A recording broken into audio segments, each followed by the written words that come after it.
भारतीय इतिहास में गुप्त वंश का स्थान अत्यंत गौरवपूर्ण है। इस वंश के शासनकाल को भारत का स्वर्ण युग कहा जाता है, क्योंकि इस समय राजनीति, अर्थव्यवस्था, कला, साहित्य, विज्ञान और शिक्षा के क्षेत्र में अभूतपूर्व प्रगति हुई।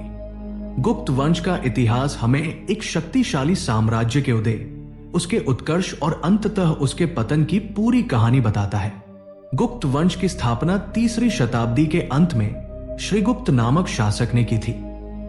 उनके पुत्र घटोत्कच ने इस छोटे से राज्य को आगे बढ़ाया, परंतु वास्तविक रूप से गुप्त साम्राज्य की नींव चंद्रगुप्त प्रथम ने लगभग 320 ईस्वी में रखी। उन्होंने लिच्छवी राजकुमारी कुमार देवी से विवाह करके अपनी राजनीतिक स्थिति को मजबूत किया और मगध तथा प्रयाग जैसे महत्वपूर्ण क्षेत्रों पर अधिकार किया। चंद्रगुप्त प्रथम ने महाराजाधिराज की उपाधि धारण की, जिससे गुप्त वंश एक शक्तिशाली साम्राज्य के रूप में उभरने लगा। चंद्रगुप्त प्रथम के बाद उनके पुत्र समुद्रगुप्त गद्दी पर बैठे, जिन्हें गुप्त वंश का सबसे महान शासक माना जाता है। वे एक अद्वितीय सेनानायक थे और उन्होंने उत्तर भारत से लेकर दक्षिण भारत तक अनेक सफल सैन्य अभियान किए। उन्होंने कई छोटे राज्यों को जीतकर गुप्त साम्राज्य में मिला लिया तथा दक्षिण भारत के राजाओं को अधीन कर देने के लिए बाध्य किया। अपनी विजयों के उपलक्ष्य में उन्होंने अश्वमेध यज्ञ कराया। समुद्रगुप्त न केवल एक महान योद्धा थे, बल्कि कला और संगीत के प्रेमी भी थे। उनके शासनकाल में गुप्त साम्राज्य की नींव अत्यंत मजबूत हो गई। समुद्रगुप्त के बाद चंद्रगुप्त द्वितीय, जिन्हें विक्रमादित्य भी कहा जाता है, सिंहासन पर बैठे। उनके शासनकाल में गुप्त साम्राज्य अपने चरम उत्कर्ष पर पहुंचा। उन्होंने शक शासकों को पराजित कर पश्चिमी भारत के व्यापारिक क्षेत्रों पर अधिकार किया और उज्जैन को अपनी दूसरी राजधानी बनाया। इस समय भारत में व्यापार, उद्योग और कृषि का तेजी से विकास हुआ। साहित्य और विज्ञान के क्षेत्र में कालिदास, आर्यभट्ट, वराहमिहिर और अमर सिंह जैसे महान विद्वानों ने अद्भुत योगदान दिया। चीनी यात्री फाहियान भी इसी काल में भारत आया और उसने देश की समृद्धि तथा शांति का वर्णन किया।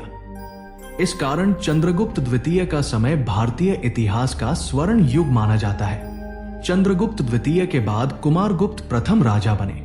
उनका शासन अपेक्षाकृत शांतिपूर्ण रहा। उन्होंने प्रशासन को मजबूत बनाए रखा और शिक्षा के क्षेत्र में महत्वपूर्ण योगदान दिया। उनके समय में प्रसिद्ध नालंदा विश्वविद्यालय की स्थापना हुई, जो आगे चलकर एशिया का प्रमुख शिक्षा केंद्र बना। कुमारगुप्त प्रथम के बाद स्कंदगुप्त गद्दी पर बैठे, जो गुप्त वंश के अंतिम शक्तिशाली शासक थे। उनके शासनकाल में मध्य एशिया से आने वाले हूनों ने भारत पर आक्रमण किया। स्कंदगुप्त ने वीरता से उनका सामना किया और उन्हें पराजित भी किया, लेकिन इन युद्धों में साम्राज्य की आर्थिक और सैन्य शक्ति बहुत कमजोर हो गई। भारी कर, लगातार युद्ध और प्रशासनिक कठिनाइयों के कारण राज्य धीरे धीरे दुर्बल होने लगा। स्कंदगुप्त के बाद गुप्त वंश के शासक कमजोर सिद्ध हुए। हूनों के आक्रमण फिर से बढ़ने लगे। प्रांतीय शासकों ने स्वतंत्रता घोषित कर दी और केंद्र की शक्ति समाप्त होने लगी। आर्थिक संकट और आंतरिक विद्रोह ने स्थिति और खराब कर दी। अंततः लगभग 550 ईस्वी के आसपास गुप्त साम्राज्य पूरी तरह समाप्त हो गया।